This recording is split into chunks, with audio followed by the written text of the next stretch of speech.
Hello বন্ধুরা, সবাইকে স্বাগত জানিয়ে আরেকটা ব্লগ। দেখুন আজকে আমি বানাবো খেসারির ডালের বড়া। দেখুন প্রথমে ডালটা বেটে নিলাম, তারপরে লবণ দিচ্ছি একটু। আজকে তো নিরামিষ খাবো আমরা, তাই জন্য আজকে নিরামিষই বানাবো। লঙ্কা কুচো কুচো করে দিয়ে দিলাম, একটু লঙ্কার গুঁড়োও দিলাম, আর একটু হিং দিয়েছি। নিরামিষ তো হিং দিলে খুব ভালো লাগে। একটু চিনি দিলাম আর একটু গোলমরিচের গুঁড়ো দিলাম।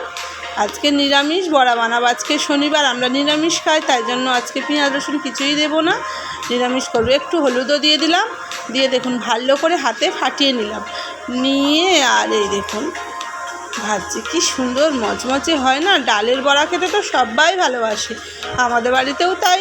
আমার ছেলে মেয়ে কর্তা সবাই ভালোবাসে, তাই আমি আজকে একটু ডালের বড়া টিফিনে, সন্ধেবেলায় টিফিনটা হয়ে যাবে ভালোই, তাই আমি আজকে ডালের বড়া ভাজছি। খেসারির ডালের বড়া দারুণ লাগে। এই দেখুন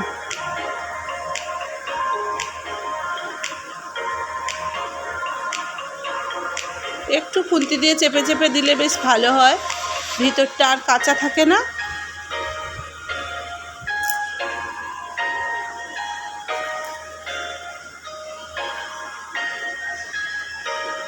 আমি ইন্ডাকশান ওভেনেই ভেজে নিচ্ছি।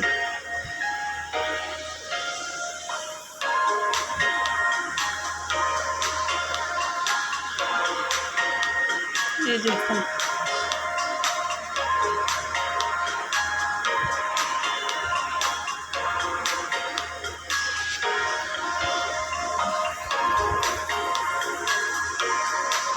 কি সুন্দর ভাজা হয়ে যাচ্ছে, যা খেতে লাগে না, দারুণ লাগে ডালের বড়া ভাজা খেতে।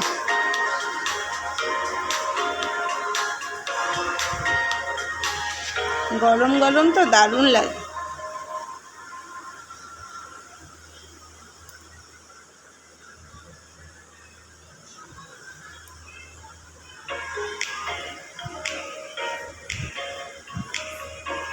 প্রায় ভাজা কমপ্লিট, প্রায় একটু বাকি আছে।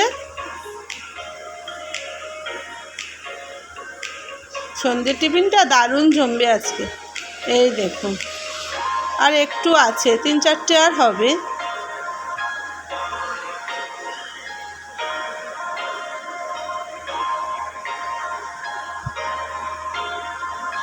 আপনারাও বাড়িতে বানিয়ে খেয়ে দেখবেন, দারুণ লাগে। দেখুন কমপ্লিট, দারুণ। টাটা, সবাই ভালো থাকবেন, আপনারাও করে খেয়ে দেখবেন।